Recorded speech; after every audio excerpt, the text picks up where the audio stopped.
first game. Team Ride 2. We gotta know.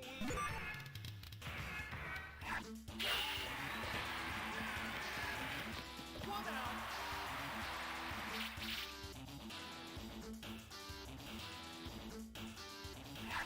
Team Right 1. Just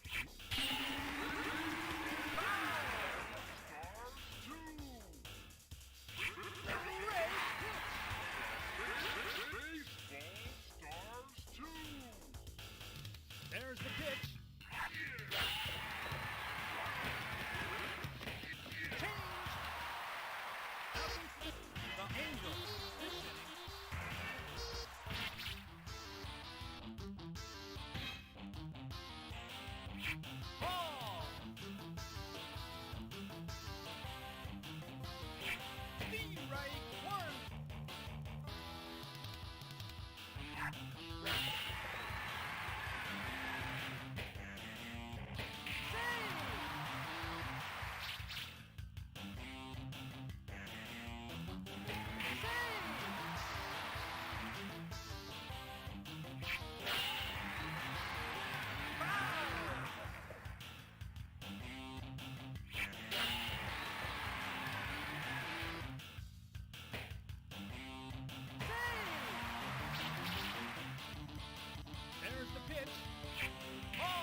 There's the pitch. You got it. It's out of here. It's a home run.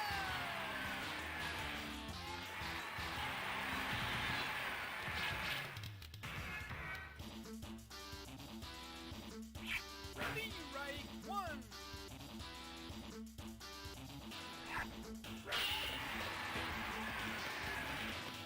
One out. Just playoff baseball. Ready, right, one. Just baseball.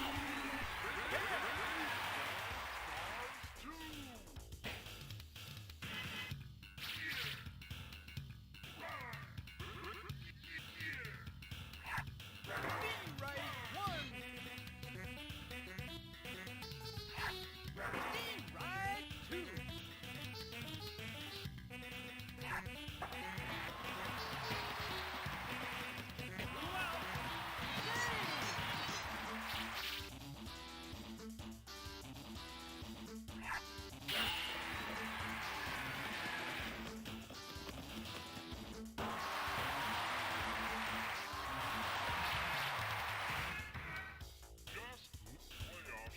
Ready, right, one. There's the pitch. Ready, right, two. There's the pitch. Change. The Angels managed to score this inning. Those of you who've been around since the playoffs 35 years ago are invited to the night game free of charge.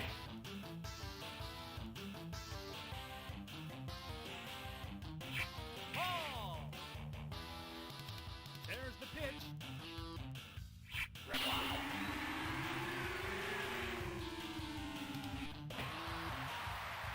Save. There's the pitch. One out. Save. Two out.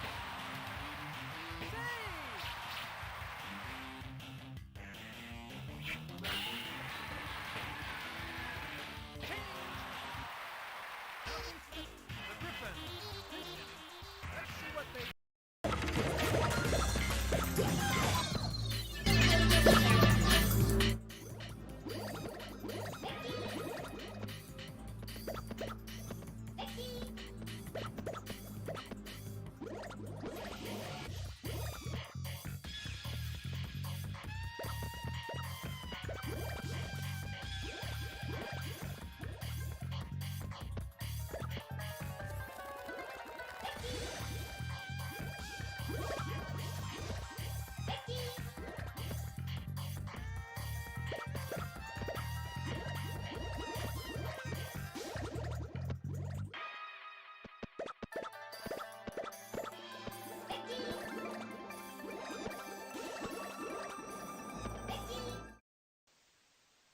STP.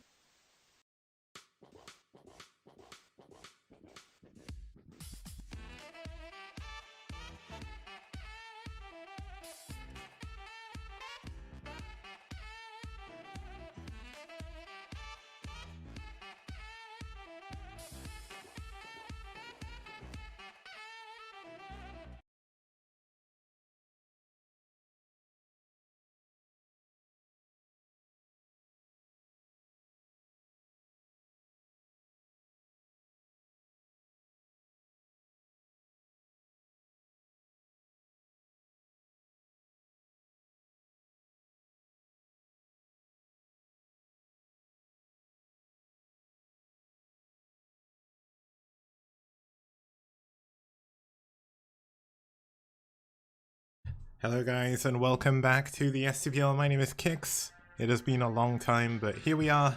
We're back here for the start of Season 5. It's been around a 4 or 5 month break, I think, in between Season 4 and 5. I didn't necessarily want to wait this long, although I will say I did enjoy the break. The main issue we had was essentially, it got to around, we finished the last season in April, I wanted at least a month break, but then starting as you get into summer is just not a good idea, because everyone's always away. Obviously with Corona and everything, a lot of people didn't go away this year, but it's still one of those things I just kind of didn't want to get started up with. So rather than waste any time, I thought it'd be a really good idea to just wait until September, wait until it's cooled down as well, although it is actually still really warm in the UK for whatever reason. It's 17 degrees right now, which is not too hot, I guess, but knowing that I'm casting, I feel like even hotter for some reason.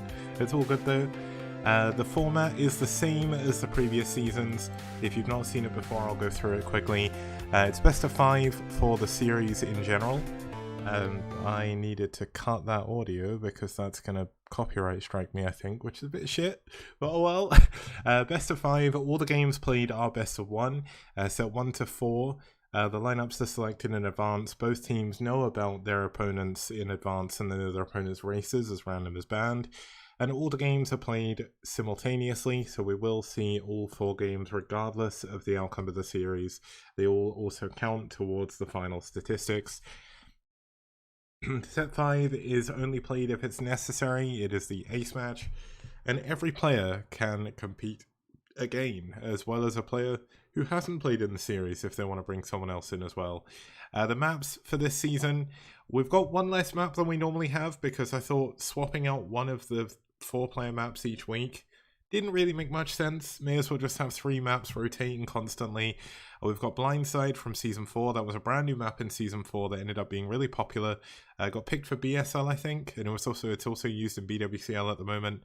That was made for the STPL Season 4 map contest. It was a really, really good map. We had a lot of good games on it, so looking forward to seeing some more there. Blue Storm, the most classic of all the maps we've got here. It's a map from 2007, one of the most standard maps of all time in terms of games. It can lead to very long games, which is kind of why I picked it, because a few other ones lead to shorter games, but there is rush possibilities here as well, especially in ZvP.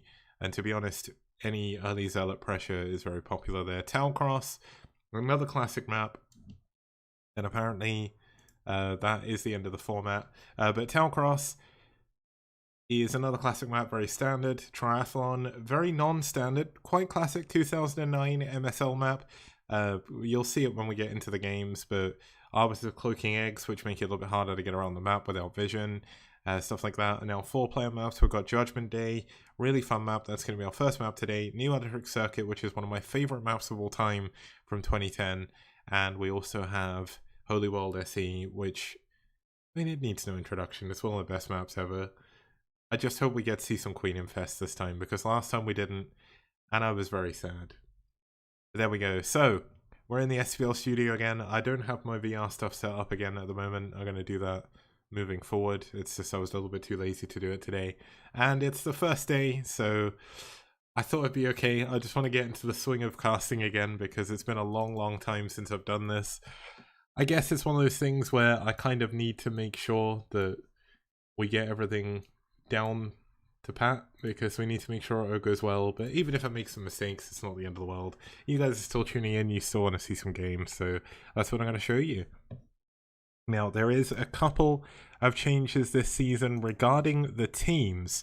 So we're going to have a look at the team rankings quickly. I'm hoping that that's going to show everyone. It does, but it also shows an extra bit. We only have 9 teams this season. Unfortunately, we did have to say goodbye to NetWars, Seoul. I think it was just NetWars and Seoul that have dropped out. Oh, and Clan Revolution as well. Unfortunately, NetWars didn't have enough players. Seoul, they don't have the time right now, and Rev don't have the players either. So it's really cool that we've got all these teams back. Obviously, losing the 4-time champion is a little bit of a sad state, but that's how it is. We do have 2 new teams coming in to replace 2 of the teams that have left. We've got CWT, which are I don't want to say the wrong country. Was it Croatia or was it the Czech Republic? Oh man, I can't remember. I don't want to get I've already got it wrong, but oh, it is. They're a Czech Republic team, I think, by default. And they've got a lot of foreign players. Should be fun to see how they're going to do. They also have players like Grindboss, obviously Casper from Russia. They have some of the players from Net Wars as well. They've got Zoom in their roster from Poland. And I think they're going to be a team to watch out for. I don't know too much about the Czech Republic players, but hopefully we'll get to see them as the season goes forward. We've also got StarCast TV stars. StarCast, run of course by Cruiser, one of the coolest guys in the scene, has done a lot trying to bridge the gap between foreign and Korean scenes as well. He also organizes the English cast for this season of ASL and the previous season as well. And it's all good. So, I mean, realistically, the tournament is an incredibly long tournament. It's going to be around, I think, 14 weeks overall again this season. It's going to finish just before Christmas, and that's with a couple of breaks in between. And it's a lot of commitment. So, I mean, a lot of the players, especially a lot of the teams as well, it's a lot of work for the captains. Like, it's really rough for them. But let's have a look at the current ELO top 10.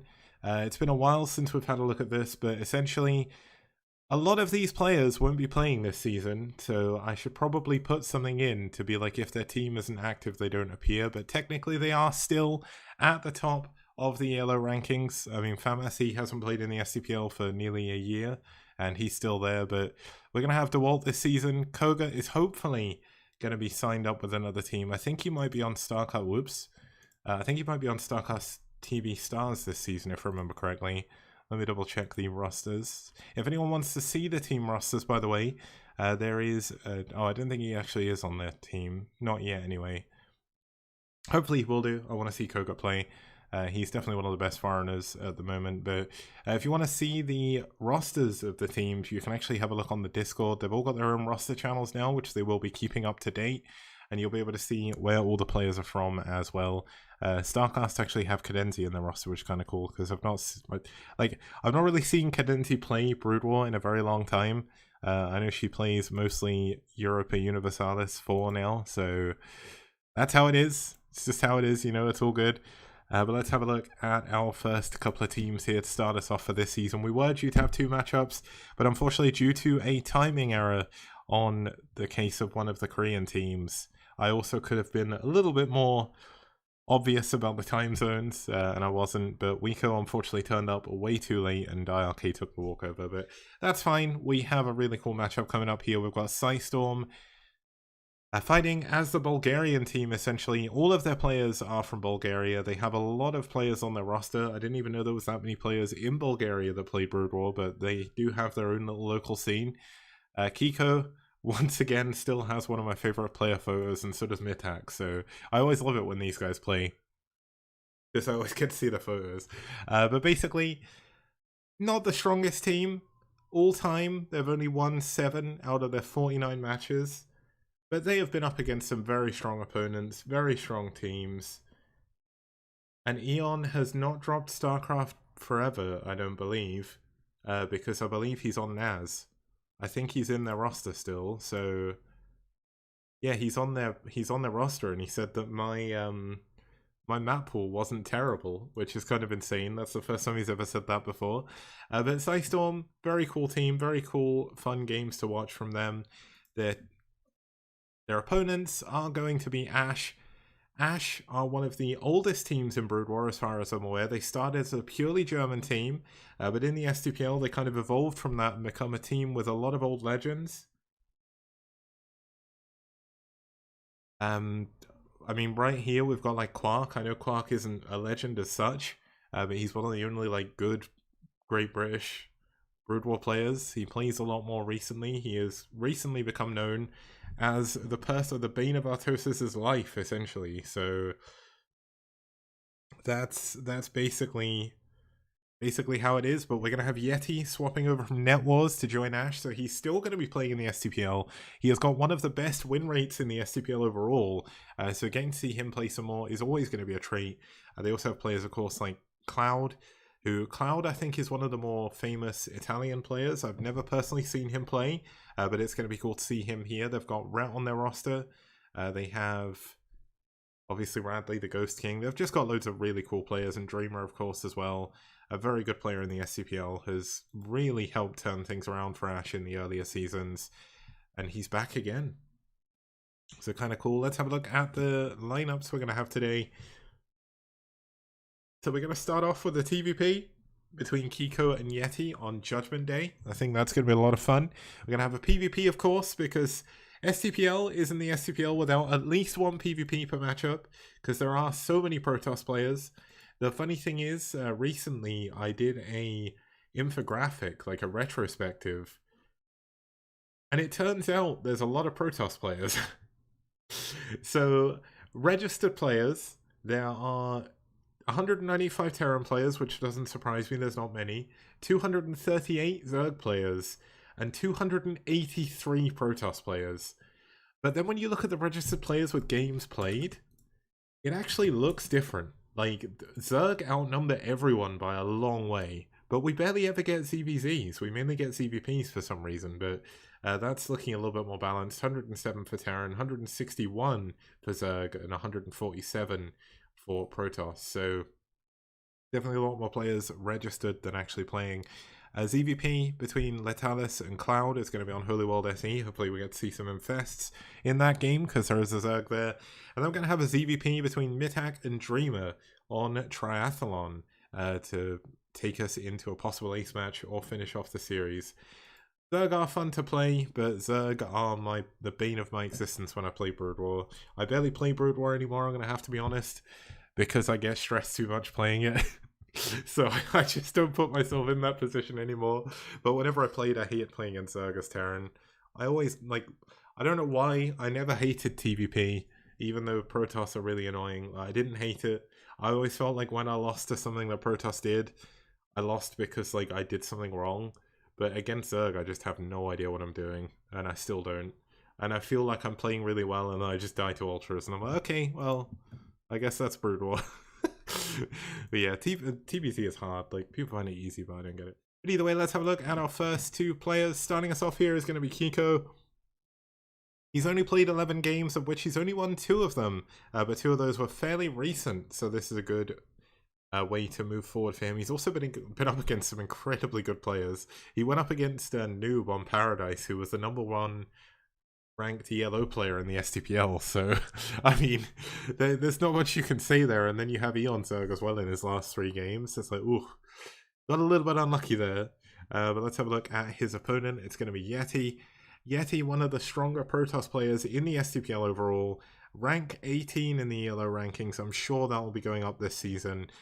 He's won 43 of his 65 games overall with a 66% win rate, which is ridiculous, you have to say. And against Terran as well, he's got a 61% win rate. Just absolutely insane. In his last games, he's beaten players like DeWalt, Medinho, Radley. Didn't beat True Touch, and he didn't beat Scan, but he came close against Scan, if I remember correctly. But let's see how he's going to do here in this PvT. They are going to be heading on to one of my favorite maps of all time. It was one of the first Proleague maps I ever saw as well. That's a lie. It's one of the first I remember, though. Judgment Day is fully flat, minus the high ground pods where you can drop tanks and other units, although it's mainly High Templar and tanks that will drop there, because there's not really much point in dropping anything else. Judgment Day, a very, very fun map. The map is very choked up in the middle. There's a lot of paths that take you very different ways around the map. Going through the middle may not be the smartest choice, but it may be the only choice in some situations. It's very easy to get hold of 3 bases, although your natural base technically is a mineral only, although you have a gas base just inside that you can take. We'll show that off in game in just a moment. But let's not waste any more time. Let's get into it. It's game number 1, Yeti versus Kiko, and it's here on Judgment Day.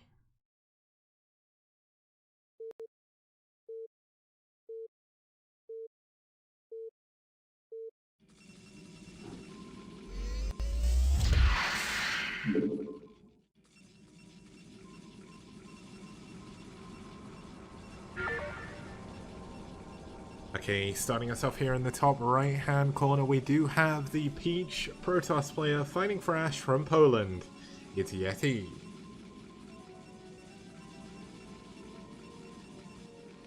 And his opponent spawning down here in the bottom left hand corner in the green, fighting for pSi. It's Kiko. Yeah, Net Wars unfortunately didn't have the player numbers to be able to sign up again, so they dropped out, and some of their players that still wanted to play moved to other teams. A little bit unfortunate. Obviously having the Polish team around definitely boosts viewership as well, because a lot of people from Poland used to tune into the stream whenever Net Wars were playing, but it's all good. Hopefully the players rest up who aren't going to be playing this season, and they'll be able to maybe come back another season. But just Season 5, I've already confirmed sponsorship with Esport Fund for Season 6 as well, so there will be at least a Season 6, but there's always a chance they'll come back next season. Now, this map, as I did mention, this is going to be the first time a lot of you have seen it, but we did have a lot of games on here previously. So if we look at Yeti's base, for instance, you do have the main base. It's quite big. It's very wide at the top, which makes it very difficult to defend against drops early on. But obviously the later the game goes on, the more you kind of fill this in. You have the mineral only, which is technically the natural, but no one really takes this as a natural. And it's defended by a very small choke. You can wall this in as Protoss, and you can also wall it in as Terran, but it's a little bit more difficult to wall. You then also have this natural gas base. There is a ledge overlooking it, which can mean early drops can be quite strong, but it's quite difficult to take this base without taking this choke. So you'll often see players defend this choke, get this base, and then expand here very soon after, because it is technically like a free mineral only, which is definitely well worth it. Yeti and Kiko both scouting the wrong direction to begin with, but should be able to see what their opponents are doing. Looks like Kiko is trying his best to keep Yeti's probe out of his base, but didn't quite manage to do that. Although the Marine should be able to push this away. No early Zealot. Okay, early Zealot coming in from Yeti, of course. I was going to say no Zealot on the way already, so I think he got his core before the Zealot. But the Zealot shouldn't really be able to do much damage, so I don't think he's probably going to really do too much with this, but he'll send it across the map, put on a little bit of pressure if he can. Might use it to block the SCV, because unfortunately Kiko has misscouted here, so he is going to be scouting Yeti last, which means he has no idea what's going on. Definitely not something you want as a Terran player if you can avoid it.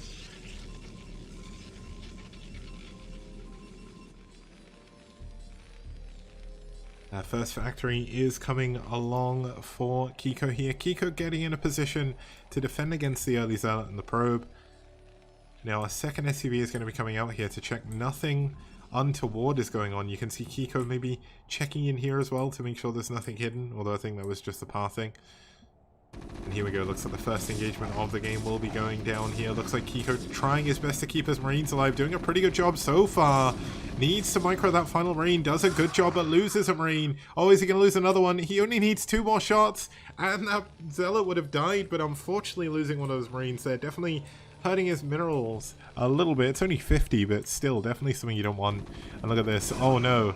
Oh, I thought that was the damaged Marine, but he did get away with it. The first Dragoon is on the way. The bunker is very far back here, which means this choke is completely undefended. The first Vulture going to be forced to go back. He does need to repair this. He can't afford to lose it. The Marines, of course, going to go down very quickly to this. Is he going to be able to kill this Dragoon? He loses the Vulture. He's building the bunker, but he's got no Marines. He may as well just attack the Dragoon with the SCVs at this point. Another Marine is coming out. Will allow him to hold with the bunker. But realistically, this Dragoon is just going to possibly even run past the bunker here. And this is going to cause a lot of problems. Oh, what a nice block here. And that's actually going to cause this Dragoon to possibly die. No, does get away just in time. But this is going to stop any further expansion attempts. And this really does show the danger that Zealot posed. Because with that Zealot, it forced all the Marines away from the bunker at the front. That allowed the Dragoon to snipe the SCV building it. And now all of a sudden things are looking very bad for our Terran hero here in Kiko. Looks like one of the Marines at the front tanking a few of the shots for the tank. But this tank does need to get into a position if it can to be able to take out that back Dragoon. It's very close to death. Looks like the Dragoons are going to try and get down on this tank. This is very dangerous, but 2 of the Dragoons do go down. He should be able to heal through this now. And that's going to be 3 Dragoons dead from Yeti with no damage done. and all of a sudden the turns have tabled, or the tables have turned. Is the turns have tabled the like gag? The gag? That was, yeah, gagだよ. それは日本語だよ. 何を言ってるんですか? Basically, what I wanted to say, I think it's how the turns tabled or something. Like there's a gag way of saying it. I'm not really too sure, but we've got the 3 gateways coming in. Robo Facility coming in as well. Nexus Nexus is done, so Yeti actually chose to expand to his mineral only first, rather than going to the gas base, which is the proper natural. I didn't curse in Japanese. I didn't curse. Well, to be honest, it's kind of difficult to curse in Japanese. There are like Japanese curse words, but they're not really that bad, and also they're like not very used. There's no real reason to use them. There's no like. I guess there kind of is, but it's very rare you'll actually hear people saying them.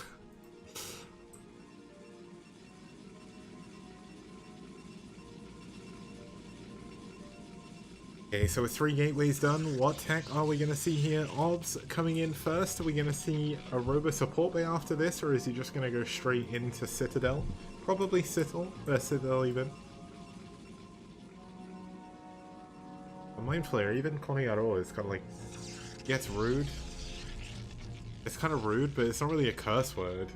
Like, that's the thing, like, a lot of Japanese insults are just like, they sound rude, but they're not really that bad. And it's very rare you'll actually hear like a normal person say them. It's only like Yankees that say them.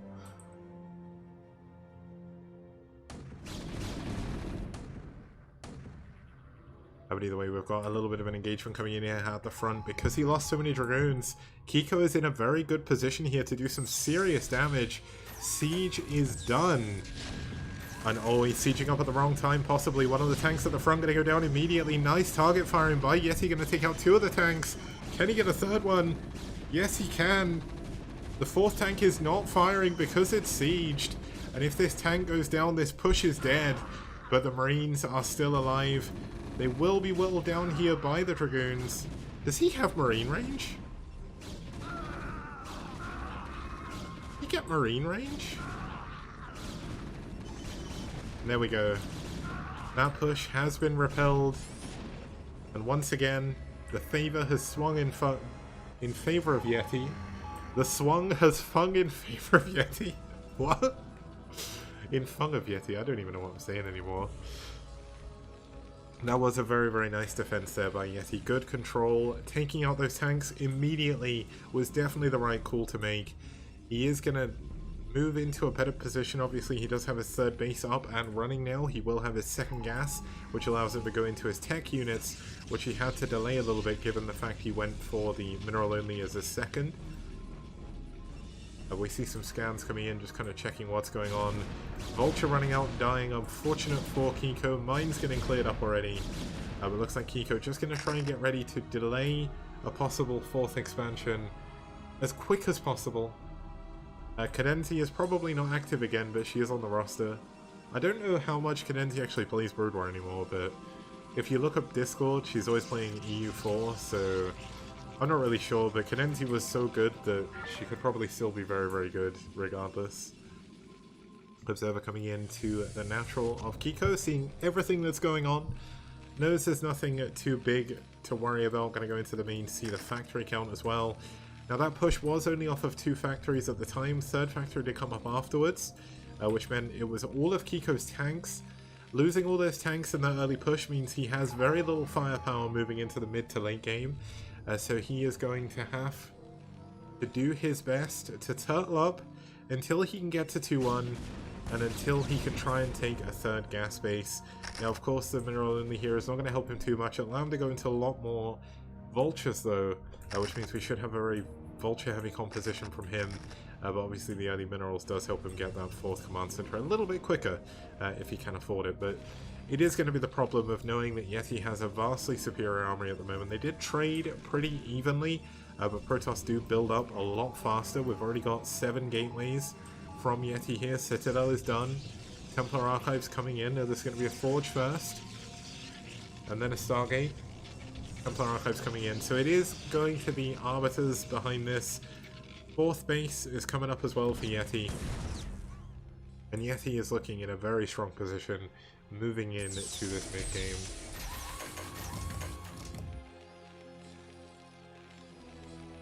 Now Starport coming in from Kiko, his upgrade timing is not terrible. He is going to go into his 2nd armory before he builds his science facility, which is a little bit of an interesting choice, but he does have quite a lot of money, where he's only got the 4 factories so far. He does need to make sure he builds the science facility before this is finished, otherwise his upgrades are going to be far too far delayed.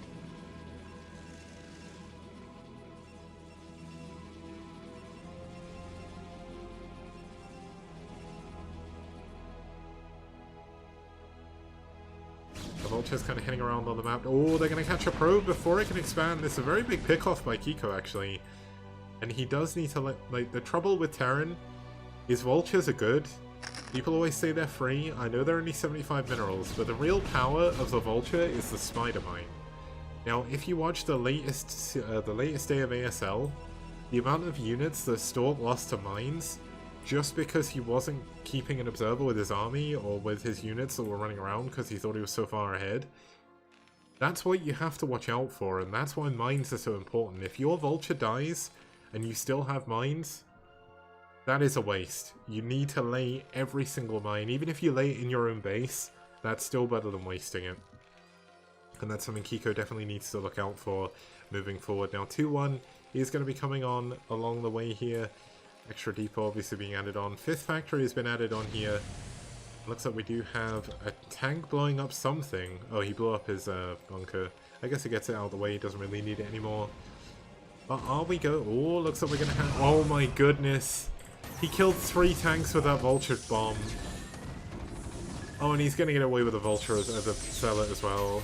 I didn't say the Zealot bomb, by the way, not Vulture bomb, but that's painful. Oh my god, Mine Drag. Mine Drag! Oh! Oh, the Vulture... The Zealots die. Doesn't get the Mine Drag, but he needs to kill that mine. Imagine if a... Oh my goodness, if a Zealot dropped there. Oh, so much dead. Dead Terran, so much dead Terran. There we go, looks like the Vultures are going to be heading out onto the map. He doesn't yet use his mines, needs to make sure he uses them soon. He's going to be running into a Protoss army very shortly. Looks like some mines going to be laid down. The big thing is, even if the mines do immediately die to a just like a roaming Protoss army of the Observer, that's still information. It tells you where the Protoss army is. It delays their movement as well, which is something you've got to take into account. Probe damage coming in here by Kiko. Not going to get too many probes though. Is focusing them, not worrying about the cannons. But once again, there's mines on these Vultures he didn't lay. Imagine if he'd laid like 20 mines in this location. And that's an entirely different situation. If you drop a tank here, how does an army get through this if there's like 20 mines there? It takes forever. Obviously, we don't see a dropship coming in from Kiko just yet. He is going to go straight into science vessels. That's kind of not Kiko's style, at least in this game. But Yeti going for an expansion.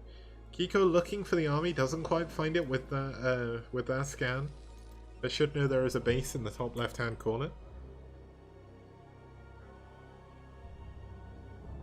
Yeti trying to move into a position to block a possible 4th base coming in from our Terran player. Now, the one important thing about the way this map works is where it is quite choky, it can be quite difficult for Protoss to attack into Terran. But he is going to get a nice scan on that Observer, kills yet another one. Nice. Nice one there. Craft saying Kick sharing tips for Terran on this map. Take notes. I've played this map so much. Like, when it used to be in the IC Cup map of the week pool, it would be all I played. Because it's just my favorite. Like, I think, without a doubt, Judgment Day and Neo Electric Circuit are my 2 favorite 4-player maps of all time. That's without a doubt. I love playing on them so much. It doesn't matter the matchup, they're fun. I don't know why. I have absolutely no idea why, but 4-player maps, that's definitely the case. Triathlon is one of my favorite 3-player maps as well. This season, I tried to pick maps that were kind of more standard. But I threw some of my favourite maps in because I was like, you know what, it's my tournament, I want to see games on these maps. And here we go, looks like Yeti going to find out possibly the hard way that pushing into an entrenched Terran position on this map is not the way to go, and will turn himself around as fast as he can. With his little Protoss tail between his legs, moving back. Another base going to be coming in here for Yeti. Yeti's minerals and gas very high now, where he's maxed out. He can't really build anything else, and he is just going to be banking very, very, very much. Now, we do have that 4th base coming in from Yeti. Now, one way you can defend this base is if you have like 4 tanks here and a ton of mines in this location. Protoss aren't pushing through that, at least not easily. We see that Kiko is going to have to cancel this command center. Better to build it in your main and fly it over, but look at this, losing Zealots for free, essentially. The Arbiter losing half of its shields already to just a single turret. And oh, this is going to be a rough moment here. He should also have like 1 tank or something here, and that can block this movement. But here we go. The Arbiter coming in from behind. Is he going to go for a recall or a stasis? Looks like he doesn't quite have the energy. EMP coming down, and all of a sudden Yeti's units are stuck. Now, if Kiko can move some tanks up here and lay some mines in between, this Protoss army is not leaving this hole. Kiko's not on Ash. Kiko is on Psi. Yeti's on Ash. Yeti was on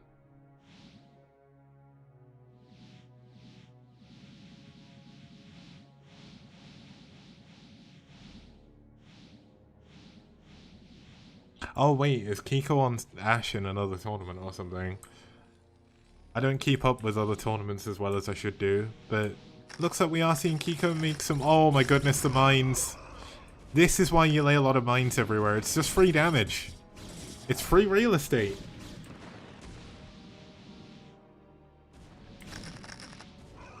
Hero Pulse saying Ash's Traithless team, Yeti was in Net Wars. Thing is, Net Wars didn't sign up this season and Yeti still wanted to play. But look at this! Free damage on the Vultures, stasis coming in on the tanks. A big push coming up here to the top left-hand corner. But this push should actually be stopped here. Although there are a lot of tanks. It's a very, very deep tank line. This is very strong. Great positioning here. DT's trying to come in at the back. EMP coming down on the... Oh, that was a deep matrix on that front tank there. And look at this. Yeti's army is melting. And what an amazing push so far by Kiko here. 2-1 upgrades are done. And he has isolated the top left-hand corner. And if he leads a tank here, he can shell this mineral line and essentially cut off 3 of the bases of Yeti at once. But can he make this push work? Can he reinforce it? Let's see what's going on here. We've got a single Zealot attacking 4 tanks. He's managing to do it though because Zealots are strong. It looks like the top left-hand bases are going to go down. Are we going to see Yeti try and expand to the bottom right-hand corner while this is going on? Another Arbiter getting caught off guard by a random Goliath in the middle of the map. Oh my god, he cannot afford to lose this Arbiter here. This is such an important piece in his army. It's got 121 energy. He's going to lose it. He's going to lose the Arbiter, and he does. A single lone Goliath takes out one of the most important units of the game for Yeti here. And Yeti needed that stasis so badly, because now Yeti is in a lot of trouble. The Terran, of course, is mined out this main. His natural is going to be mining out soon as well. But the same can be said for Yeti here. And Yeti is going to find it a lot more difficult to expand when the Terran is out on the map. We have a lot of gateways here trying to not panic build units, but trying to build units down here and not managing to do it so far. Albert seeing as that Jim Raynor in a Gundam. I would say the Goliath is more a mobile suit rather than a Gundam because, I don't know, look at them. Like, Gundams are like way cooler than this. Right, legitimately an SCV looks more like a Gundam than, well, I suppose even then I guess it could be like an SCV is kind of like a gym, I guess. Yeah, Goliath is more like a Geon mobile suit rather than a UFSF, the United wait, what is it? Like the Federation of Space or whatever. But yeah, Here we go, looks like some of the units from the back are going to be forced away. We've got mines going to be chasing these zealots, which will help clear this up. And this gets these three. Oh my goodness, so many mines going off. Look at this, why is he not sieging the tanks? If you see, oh my god, there's so many zealots dying to mines. The stasis comes in. But there's still so many tanks here. He's going to, oh my god, he dematrixes the tank at the front. Dematrix expires immediately. But this is still an awkward position for Yeti to push into. There's no Arbiter. Why is the Arbiter not cloaking these units? That would definitely go better, even though he does have that. We've got a command center flying up here. This is actually, I thought it was from his main, but it's actually just something he's built and then flown up. But we've got another command center going to the top left. A base attempt over here was blocked by the Goliath.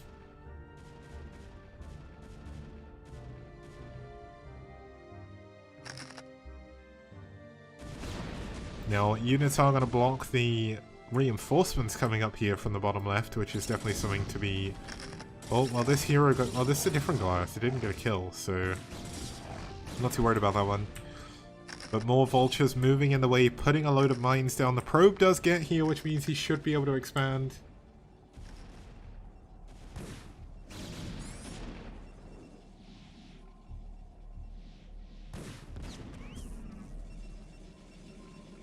More and more Arbiters coming in. Does need to keep that Arbiter count high. We've got 2 Stargates, but not many units, so even if he can try and go for recalls...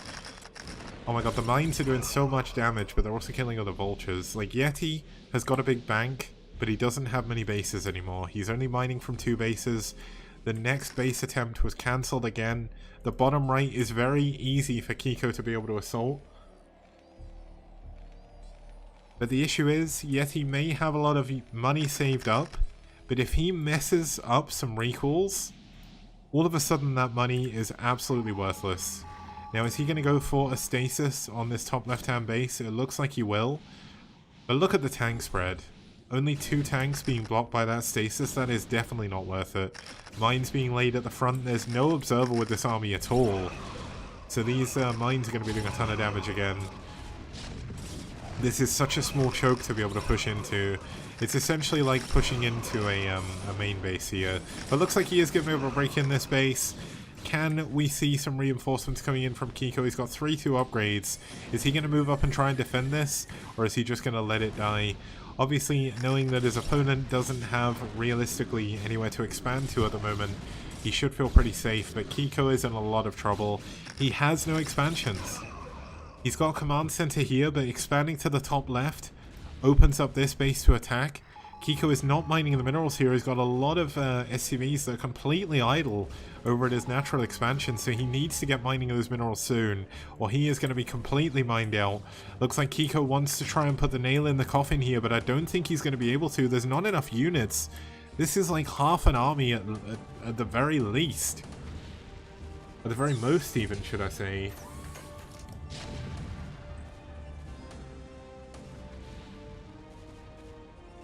But there is a recall in the main. Sorry, I did miss the Arbiter flying in there. It's been a while since I've obsed a game. But if Kiko can hold on to this, Yeti just pulled all of his units away from his main to do this. So somehow Kiko could still make this work. There's units stuck in the top left now. He realistically should have recalled those ones, because now they're kind of stuck in with mines. There's no observer over here, so there's no safe way of moving them out, and that is why mines are so strong. We do have an Arbiter coming in here to the base. This is going to probably recall the units out of here. Let's have a look. Is this going to be the units he recalls? Yes, it is. Recalling straight into the mineral line, but look at that. 2 tank volleys kill immediately most of the Dragoons. And if those SCVs turn and fight, they may actually be able to do a decent job here. Now, Kiko has managed to take out the mined out mineral only, but now he's pushing in too far. He doesn't have the unit composition to deal with this, and there's actually a mine on top of this army. Oh no, if he gets a mine drag, oh no, this could be so diabolical, but does manage to hold on. And it looks like Yeti holds on to his main base, and Kiko is fully mined out now, essentially, and he is losing the last of his units. And this could be an insane mine drag. Oh, he kills 2 tanks with those mines. It's rough Vultures do kill some of the probes that were over here, but that doesn't really matter too much for Yeti right now. More Mind Drags. Hurting Terran more than anything. And oh no! Oh my god, that Vulture nearly killed, or that Zealot nearly killed all those Dragoons. Yeah, Kiko is so far behind at this point. Yeti, his bank is massive. He's still mining from, well, partially from this base. That's about to mine out. That he has the ability to expand to the top left. He's got the 3 o'clock base as well. And Kiko just barely has anything. He's got around 30 supply and army units. If he can secure a base and turtle enough, maybe there is some kind of miracle that could come here. But Yeti has definitely done a very good job. That recall into the main, while it did put his main into jeopardy, was enough to really damage Kiko. Kiko only really mining from 1 and a bit bases, and this base is not even mining right now. And this is rough. Kiko maybe played a little bit too aggressive in certain points in this game. I mean, he did a very good job. He maybe didn't use as many mines as he could have done. But Yeti definitely did a good job to repel all that aggression. Being able to take back the top left-hand base was definitely one of the turning points in the game for Yeti.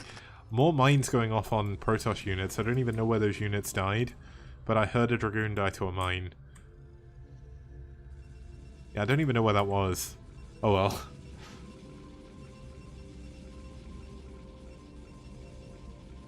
We do have a lot of Arbiters with a lot of energy down here in the bottom right, so we could see another big recall. Looks like he's going to try and recall into the main.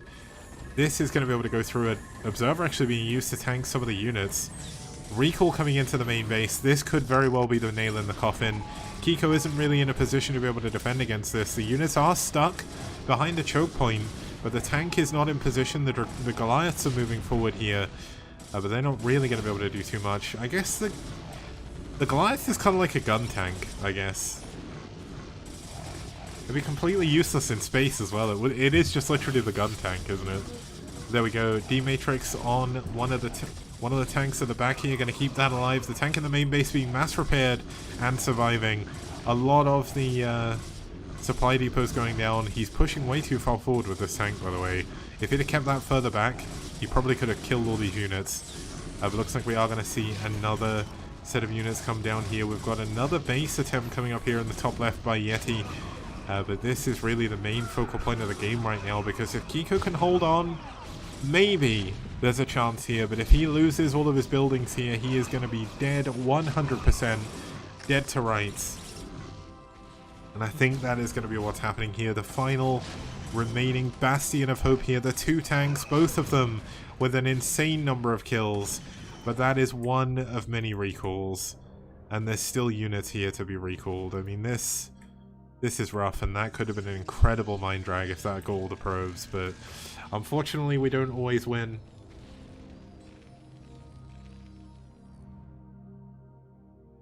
Show me saying, love my Gundam knowledge. It's just because I've spent the last year watching all but 3 of the Gundam series now. I've seen everything bar Origin, Seed Destiny, and Fighters, Build Fighters. So I guess there's 5 series I've not seen. I'm watching G-Record at the moment. I got really heavily into Gundam. I kind of fell off the deep end there. I had no interest in Gundam before, and then I'm like, I'm gonna watch one, and then I watched MSG, and then from there it was all like okay, it's technically downhill, but it was uphill from there, because like if you watch it in chronological order, in terms of like Universal Century order, it's so good. The references to like the older series and stuff like Unicorn is incredible. Like, Unicorn was so much better knowing I'd seen Zeta Double Zeta and Char's counterattack and first. There we go, we've got another recall coming in. This is probably going to be a relatively small recall. And I got completely the wrong group of units there. I don't even know where these units were.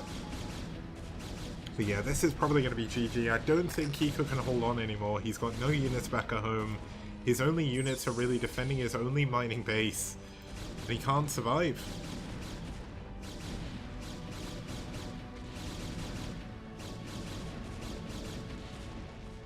Yeti has done an incredible job yet again, really proving why he's one of the best players in the STPL. Top 20 of over 1,000 players is insane, and it shows.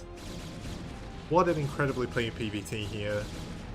This is the power of Yeti. This is the one of the main workhorses for Net Wars of previous seasons. And this is a massive, massive pickup for Ashe for this season here. Now we've got another Arbiter coming up here, recalling on top of those. Final Bastion tanks, trying to push, trying to block Yeti from building, but it's not enough. GG! That's going to be it for game number 1 of STPL Season 5. We'll be back after this short break with game number 2.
Okay guys, welcome back. We're here for Season 5. It's game number 2 of our first series of this season. We do have Psi versus Ashe. Starting us off here for Psi is going to be Michael, our Protoss player, or one of our Protoss players for this matchup. It is a PvP. Michael, pretty strong Protoss player for Psi. He's actually won quite a few of his games, 30% win rate overall, but that's nothing to be scoffed at given the level of opponents he's played against. And against Protoss, that's definitely his best matchup with a 2-win, 3-loss, 40% win rate. Nothing to be scoffed at all. Really cool seeing Michael back again. And then let's have a look at his opponent. It's going to be Ashe's KwarK, one of the only other British people that I know of that has ever actually played Brood War. There's obviously Midian, KwarK, Cadency, and me, even though I don't really play that much. And I'm not very good compared to those three, but KwarK, definitely one of the more well-known British players, does live in America now. Dirty traitor. It's all good though. KwarK doing pretty well for his team. Did a pretty good showing in Season 4, winning 44% of his games. And only 3 games against Protoss, but did win 2 of them. So that's not too bad at all. The map they're going to be heading into is a map I'm kind of worried about for PvP, because if this map goes long, it goes very long. And if it goes short, it's one of the shortest 2-player maps in the game, because there are so many proxy points. I don't know if you can't see my mouse, but basically next to the natural expansion, I'll show you when we start, there's actually a small gap that is essentially zealots and marines and lings can walk through, but like nothing bigger. So 2-gate proxy zealot rushes on this map are incredibly strong. There are so many proxy locations as well that it's a little bit ridiculous, but let's find out how this is going to go as we get into game number 2. It's Michael versus KwarK.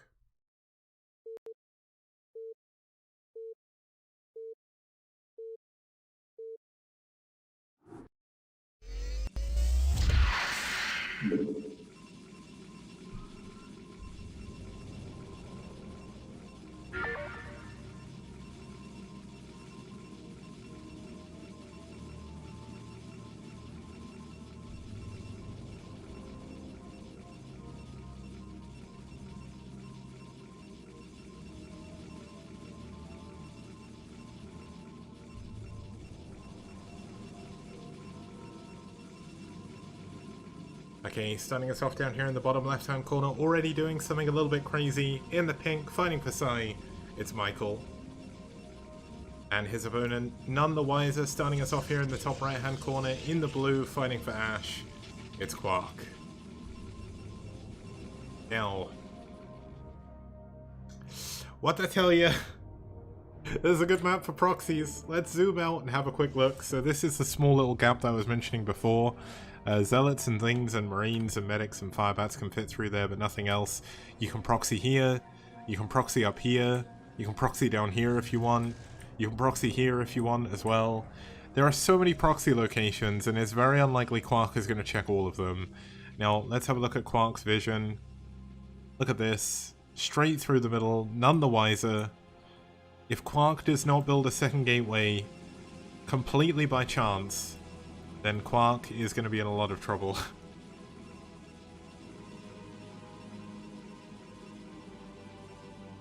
Because, yeah, there's 2 gates. Let's count them. 1, 2. 2 gateways. Ha ha ha ha. And there's one. 1 gateway here for KwarK. KwarK still does not know what's going on. The probe blocked KwarK's probe for as long as it could. But now KwarK gets in the main base and he's like, I'm getting proxy gated. Adds a gateway immediately, but could this be a little bit too late? We should have a proxy pylon coming up in the main base with a shield battery. We've got a shield battery from KwarK immediately. KwarK is making all the right moves here to try and defend this. He's even building a pylon behind his mineral line so he can block any zealots to try to go through there. But it's going to be a case of there's going to be 3 zealots against 2. If it even gets to that point. It could be 2 against 1.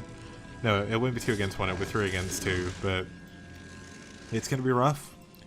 But with this shield battery up already, this is definitely a better position to be in. There's no proxy forge, so no cannons going to come in with this. This is not quite the PvT variation where you just build all of the bullshit, basically. We do have a shield barrier coming in though. We've got a 3rd gateway coming in from KwarK on 1 base. He is going to say no to this rush. He is going to try and defend it with as much power as possible, and then just push back with more units than than Michael can possibly deal with. Nice engagement so far though by Michael, getting in on top of KwarK's zealots when they're not by the shield barrier, taking out 1. A very big deal actually. Now it's 3 versus 3. With the odds still in favor of Michael here. And the main base is going to be coming under a little bit of fire here. 4 against 3 at the moment with the zealot count. But obviously the shield battery is over here to help this out. But can he get in a good position? Let's have a look at the zealot health. That's kind of like the main important thing right here. We don't really care about anything else. And looks like we are having a very, very good engagement by KwarK. Michael trying to pull back, doesn't pull back far enough to heal his shields. And obviously KwarK's shield battery coming in a lot more useful, being a lot closer. But looks like he does manage to get most of his shields back, but now it's 3 gateways against 2. And the numbers are definitely going to be going in favor of KwarK very, very soon here. If Michael can't make a miracle happen, this is going to be a very quick game with Michael coming out the loser. But Michael is definitely giving it his all, trying to micro his heart out, but unfortunately KwarK just has the better positioning. The proxy shield battery a little bit too far back to really be useful. And that's rough. I think that's just a numbers game now. There's nothing Michael can do. He's going to lose his shield battery in the main base. There's 3 zealots against 2. And these zealots are just going to be coming in 2 by 2 at a time. And KwarK can just A-move across into Michael's base. But there we go. GG. Michael taps out. KwarK takes a very quick game number 2.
Okay guys, welcome back. We're going to be here for game number 3 of pSi vs Ash. Starting us off for pSi is going to be one of their newer players that I've not seen play before. It's going to be Letalis. I hope I'm saying his name right. If I'm not, there's nothing I can do. I'm just going to say Letalis, and if it's wrong, then someone can correct me. His opponent fighting for Ash is going to be also a new player in the STPL. It's going to be Cloud. Cloud, one of the more well-known Italian players from back in the day, if I remember correctly.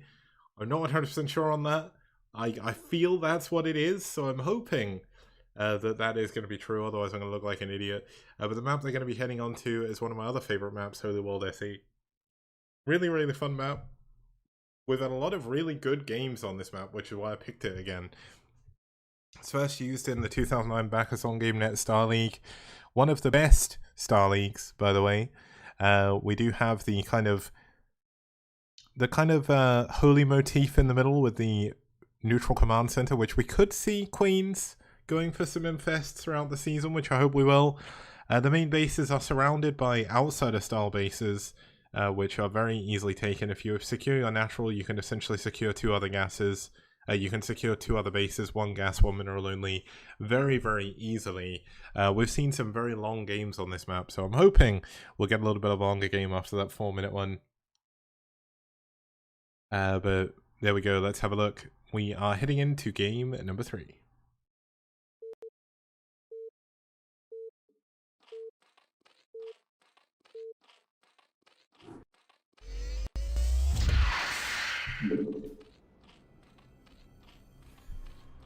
Okay, starting us off here in the top right-hand corner, fighting for pSi.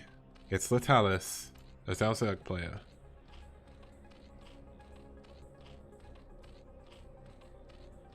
And his opponent spawning up here in the top left-hand corner, fighting in the teal. Not using his latest hashtag, which he's going to need to make sure he does in future. It is Cloud.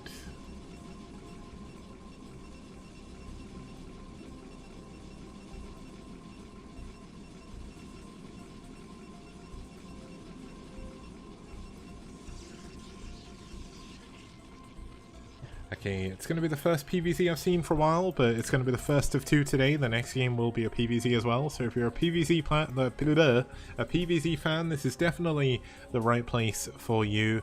We've got Cloud going for a very early wall to begin with at his natural. The most standard play in the world in ZvP. I mean, he could technically go for proxy 2-gate, but I really highly doubt that that's going to happen. That would actually be somewhat of a miracle to see that happen, I think, here, because I don't think I've ever seen someone proxy 2-gate on this map. But he is going to go gateway first. Edgewater brings up in chat, the only good game he remembers from here was when Ariador went 2-hatch Queen Rush versus Radley, but Radley scanned and just killed him with 1 Marine squad. I do remember that game, but you've also got to take into account the game pre-played against the Zerg. I can't remember who he played against. But pre-played against the Zerg and went carriers and mass scouts and mass corsairs. That game was amazing. I will not have anything bad said about that game. That was definitely one of the more interesting games that Pre ever played. We also saw a load of Devourers as well.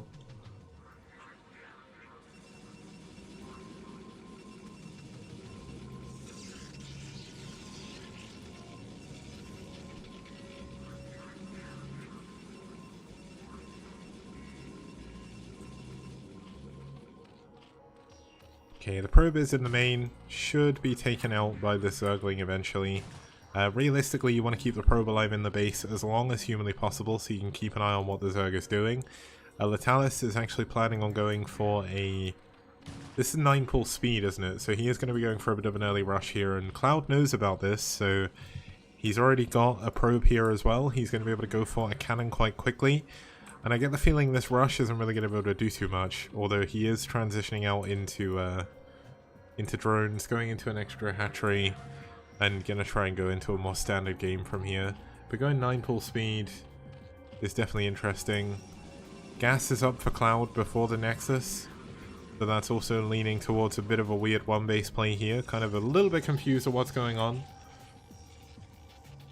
But 9 full speed is definitely interesting because these zealots are just going to run straight past the zerglings. Oh no, looks like the lings are going to come back and defend. Okay.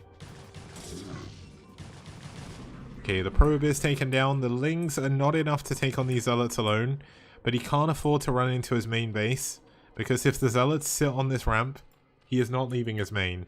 And that is definitely something you can't have as a Zerg player. Looks like a drone going to go up and take the top right-hand base if he can. No further gas mines, so we're going to have no lair anytime soon. Probably going to be going into Hydras behind this off of 3 hatcheries. I mean, when you're rushing anyway, why not?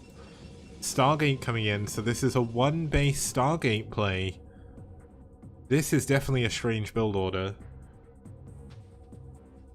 Cloud did have enough money for a Nexus, but went for Cannon first because he knows that there's so many links coming his way.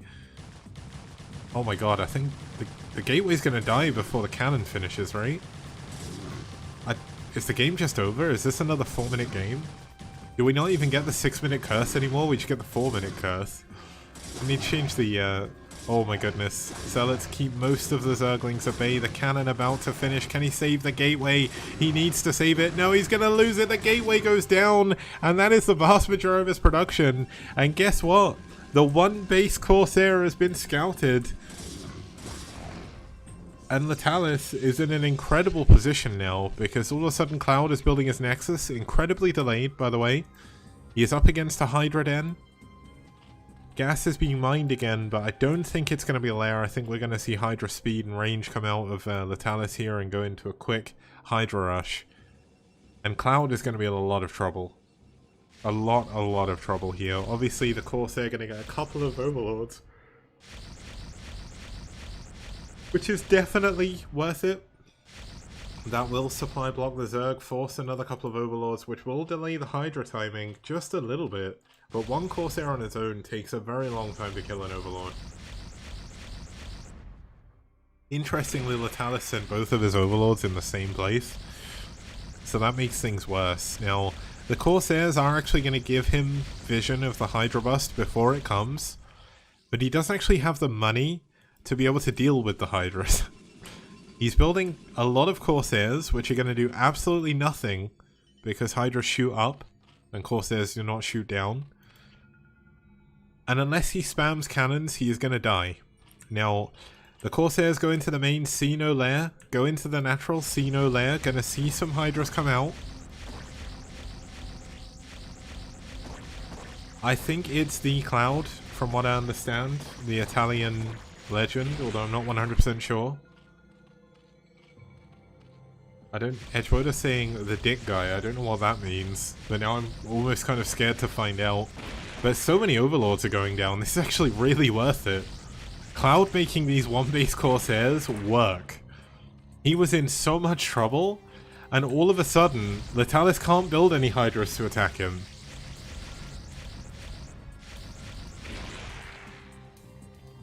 Okay, I think it's him. Oh my goodness. Oh my god, this Cloud player guy. Oh my goodness. If you're in Twitch chat right now, have a look at that page, but don't look for the VOD. I don't think they have chat on VODs anymore, but you don't need to see that blog post. Why would he make that blog post? What was he thinking? But another Overlord going down. Letalis has been, oh my god, another one's gonna go down as well. Letalis has been like supply blocked for like the last 4 minutes or something. And he gets supply blocked again, losing one Corsair for god knows how many Overlord kills.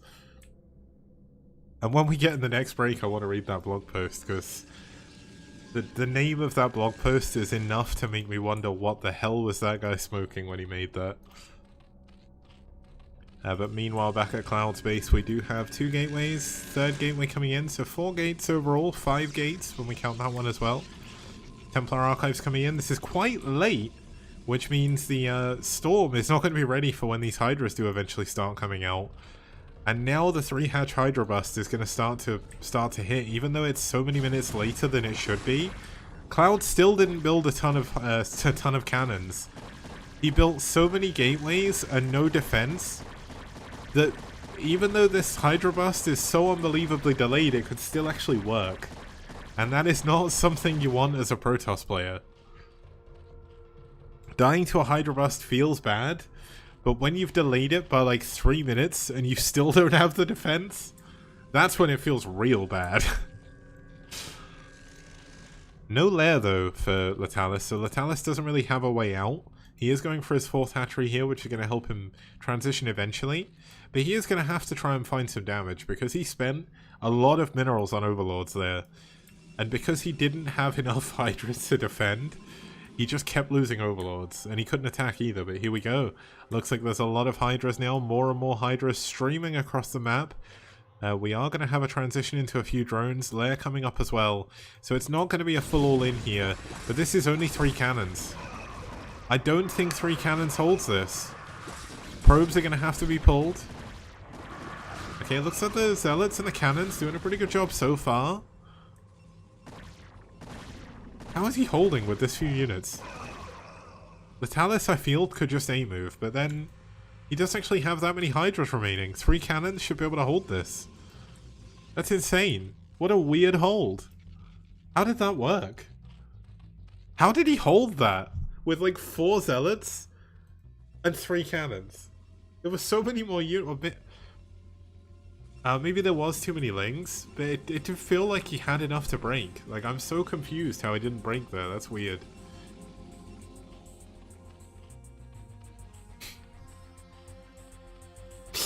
Oh my god, Edgewoody, you can't say that in the chat. He's been... No, you're gonna make me laugh. I can't read chat now, oh my goodness. Okay, let's focus on the game, because I'm gonna burst out laughing otherwise. Thank you, Creative, for the sub, man. STPL does. Sorry for not being around this much recently, but there we go. Storm coming out, Cloud holds, and he pushes out. Zerg is definitely in a very difficult position here. Zerg went full in on Hydras. His Hydra Bust was delayed. It didn't do enough damage. It didn't do any damage. And behind these 3 cannons, Cloud can actually take 2 more bases. If you've not seen this before, this map has neutral disruption webs kind of dotted around. Kind of cool. Oh my god, this Archon is going to kill 4 Overlords itself. There's so many Overlords in the middle of the map. No, kill the 2 that are next to each other. You can't let them get away. But here we go. Looks like Zealot's getting on top of the Hydras. +1 attack is done. There's no Sunken back here. GG. Letalis taps out on Cloud with a crazy comeback. What was it, a crazy comeback? I mean, he didn't really lose too much early on. But yeah. Still, incredible game by Cloud. Weird build, but worked out in the end. We'll be back in a few minutes for game number 4.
Okay guys, welcome back. We're here for game number 4 of Ash versus Psi. Ash have taken the series 3-0, but mitak has a chance to get Psi on the board here by swinging his pickaxe to victory.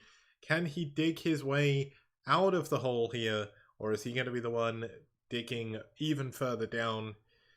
mitak, one of my favorite players to watch in the STPL. He doesn't have the best win rate, of course, but he has a lot of spirit, and every single one of his games is fun to watch. So, without further ado, let's introduce his opponent. Starting us off here for Ash is going to be Dreamer. Dreamer also with one of the more sophisticated photos of anyone in the STPL. Looks so damn suave in this photo. I don't know why. I don't know what it is about this photo that makes him look suave, but he is. A Russian Protoss player, used to play for MSJ, and then when they left the STPL, he joined Ash, and since then he's done pretty well. 45% win rate, nothing to be ashamed of there. Rank 90 overall. Not too bad there at all. Looking good for him as well. Let's have a look at the map they're going into. It's one of my favorite 3-player maps of all time. We've not seen it in the STPL since 2018, where True Touch, well, at least for ZvP anyway, True Touch versus Ghost was the final ZvP we saw on this map, with True Touch beating Ghost. We actually saw Kenenzi play on this map as well. That was 3 years ago. Literally 3 years ago. Last week. What the hell? That's crazy to think. Okay, the Kenenzi game wasn't 3 years last week, but the True Touch game was. So, 3 years anniversary since we saw a ZvP here, basically. And let's get into it. It's game number 4, mitak versus Dreamer on Traithlon.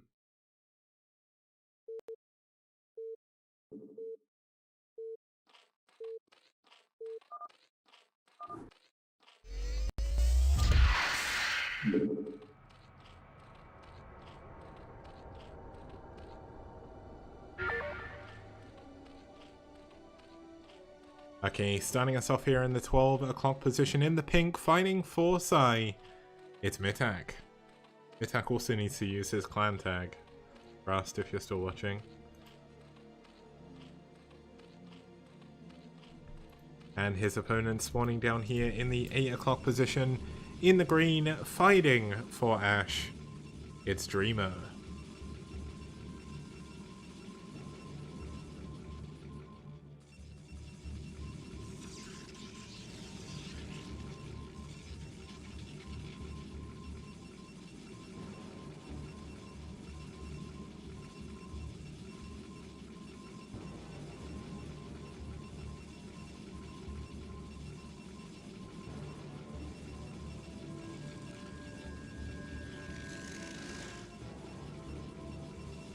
Okay, last game we saw a pretty weird game from both players. We saw a 1-base opening from Cloud, and we saw a 9-pull speed opening from Letalis, which led into a failed 3-hatch Hydra Bust. But this game we do have a overpull coming in for mitak, so looking pretty good here. Now, if you're wondering why Dreamer is walling in his main base, it's because the way this map is laid out, you have a natural in your main. It does work a bit strange. It's actually going to be a 2-gate opening here from Dreamer, which is a little bit weird, but you can kind of wall in the ramp with just Zealots. You can also be aggressive. So the way this map works is there are sporadically these Arbiters just laying around the map. What they do is underneath them, you can't see them without vision, but there is a pile of eggs. Now, if you zoom in, you can click them. You see them, like, cloaked. And what this basically means is you can't just walk units through. You can use the mineral walk trick to get workers through there, of course, but you can't attack the bases by ground very easily. It takes a long time. All of the bases around the outside edge of the map have those eggs blocking them. Now, that can be a very good way of expanding early on, because it means your natural is perfectly safe, but the second drops start coming in, that is when that base becomes a liability, because you can't get your ground army over to defend it, and it means early drop play on this map can be very, very strong. Now, Dreamer, of course, is going for a 2-gate Zealot rush, so he's not necessarily looking to expand very early. But mitak, of course, is going to do his best to try and stop that. 3 hatch coming in already. 3 hatch before gas. And now, is he going to take the gas and then go for a layer, or is he going to go for Hydroden? He's obviously going for his extractor now. But there's going to be a lot of zealots running his way. Now, realistically, mitak cannot see the second gateway, but he does see 2 zealots coming out. He sees 5 zealots, and now he should know he immediately needs a sunken. He has to get a sunken here, or he will die. Drone coming over, this is probably going to build the sunken quite quickly. If the probe could block this, Dreamer could win the game outright, but it's going to be very difficult. Is he going to go for 2 sunkens? Yes, he is. 2 creep colonies coming in immediately. Now, will he morph them in time? Now, creep colonies do have 100 health more than sunkens. So if you can attack the creep colony and get it below 100 health, it'll spawn at 1 health. But it looks like there's not enough time for that. So these sunkens will finish. Zealots will not be able to get into the main. But this one could actually be taken down. Looks like he's going to do his best to try and get some damage on it. No, going for the lings. He's going to pull back before he takes too much damage. Zealots losing most of their shields there. One of them dying and one of them losing a bit of health as well. But look at Dreamer expanding behind the minerals. Did use the gas to get vision over the eggs. Well, not to get vision over the eggs, to run his probe over the eggs. And mitak is going to be playing from behind here because... sorry, Dreamer's going to be playing from behind because the 2-gate Zealot Rush didn't do enough damage. He did force 2 sunkens, which obviously a pretty big win as a Protoss player over a Zerg. But given the fact that he didn't have expansion up, it's not the biggest deal for mitak right now. He is going to be feeling pretty good about all of this. We're going to have a Hydra Lane coming in as well, so we're going to see another... Not a Hydra Bust, because we do have a layer coming in also, but we're going to see a pretty standard macro game actually coming out from mitak, which is cool.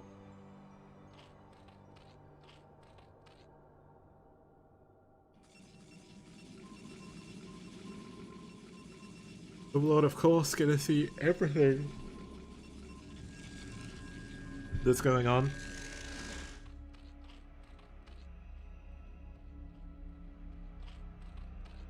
No Hydra upgrades coming in just yet. Second extractor coming in immediately for mitak. So mitak definitely going to play this more in the style of a macro game. Possibly going to go straight into Aspire to help deal against any early Corsairs. But he does know that there's no Stargate yet, which is what this Overlord will see. The Overlord doesn't go and check this base in the bottom left though, which could be a little bit of a problem. But you'll see that no ground units will be able to go through there.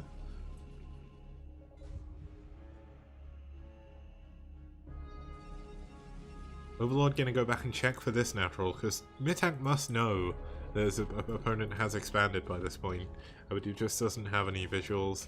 And yeah, they are neutral arbiters, so you can mind control them as Protoss. On the very early versions of this map, when you played on UMS, I think it was, and you... what's it called? You mind controlled them, you got both arbiter upgrades, but you don't get that on this version, I don't believe. I think they patched that out because it was kind of broken. People would just rush Dark Templar. Now, you still can rush Dark Templar, and you can get, like, there is 1, 2, 3, 4, 5, 6, 7, 8, 9 neutral arbiters on the map. So you can get 9 arbiters for the cost of mind controls, but obviously that requires you getting Dark Archons with a lot of energy. Now, when you're going for Dark Archons anyway in PvZ for Maelstrom, it could actually be a good choice. Archons are very strong against Zerg when they can work, but it's getting them to work which is the hard part. Scourge are very strong, Arbiters are very slow, but when you recall into a Zerg base, Zerg can't really do anything. It's really funny how much damage recall can do against Zerg, especially if you recall into the main. It's even worse for a Zerg than it is for Terran. Because, yeah, Terrans lose all your depots and then you can basically lose the game from that. But those depots block them attacking your, like, tech structures, whereas with Zerg, the only buildings you have are your tech structures, so you lose the ability to build anything. It's really, really, really unfair. But then you look at crackling drops, and then it's like, you know what? I'll give Protoss this one. Lings just, like, chew through buildings like butter. Not good. The other thing about Arbiters on this map is there's a lot of dead space in the corners where you can hide them. So it's a pretty good move there as well. Yeah, you'll see there's another one there now. One thing a lot of players will do, especially Zerg and Terran, is they'll kill the Arbiters because they know they can become a liability later on. Also, you want to get through the eggs so you can expand. But it's weird that mitak isn't choosing to expand just yet. He's not going up to a 4th or 5th hatchery. He's just building a lot of Hydras. And it's because he's going for Lurkers. Now, does he have Lurker drop? He's going for Lurker drop. And I haven't mentioned free versus higher because it's not TVP. But that is definitely one of the best games on this map. Now, a DT goes down immediately. The DT does not know about the Lurkers coming. It does not know about the drop tech either. But the trouble is that looks like Overlord speed is done. Overlord speed is done. Overlord drop is almost done as well. And there is going to be a big drop into the main base. And if he drops into the natural, there is no defense. He's building 3 cannons in a panic. But is that going to be enough against this many units? I don't think it is. The neutral arbiter gets taken down. The eggs are uncloaked. Now it's only 2 lines of eggs. I swear it used to be 3, but maybe it didn't. No, it wasn't. It was always 2. Otherwise you wouldn't be able to see the gas from in here. But just look at how long it takes to get through here. Eggs have so much armor. I think these neutral eggs have like an active like 20 armor or something. Isn't that just what eggs do? Here we go, big drop coming into the main base. There's not many units here to defend. But he is going to be dropping onto where the High Templar are, so he does need to be careful. Nice storm already, actually. Dropping out a lot of the units, but... oh my god, that's a good storm as well, but is this just too much damage? Storms are very, very good here, though. But the Lurkers are all alive, and there's no Observer yet. I don't think there's a Robo yet either, so this is a painful, painful drop to deal with. More Hydras getting dropped in here. Oh man. My voice is gone. That's a bit of a whiff storm. Unfortunately, the Templar Archives may be in anger getting stormed there, but buildings are immune to storm. Would make it a bit hard living on the Protoss homeworld if you weren't immune to storm, but there we go.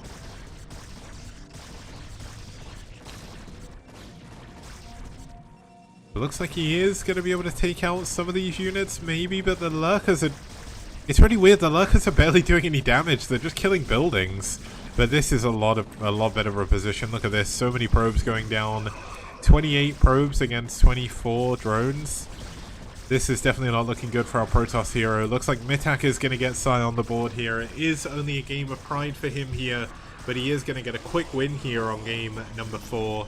And he does it with a very cool style. GG, Dreamer taps out, mitak wins game number 4.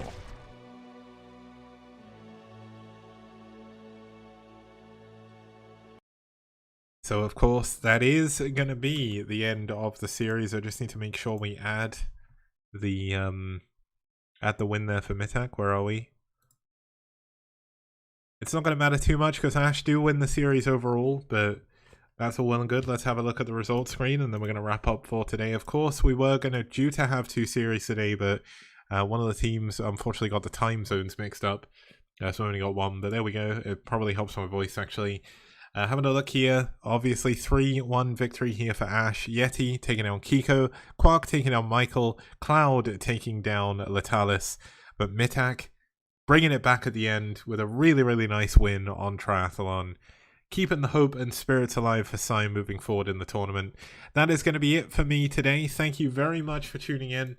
I know it's been a long, long time since I've casted STPL, so I do apologize. Of course, a big thanks to our sponsors, Esport Fund and Maturino.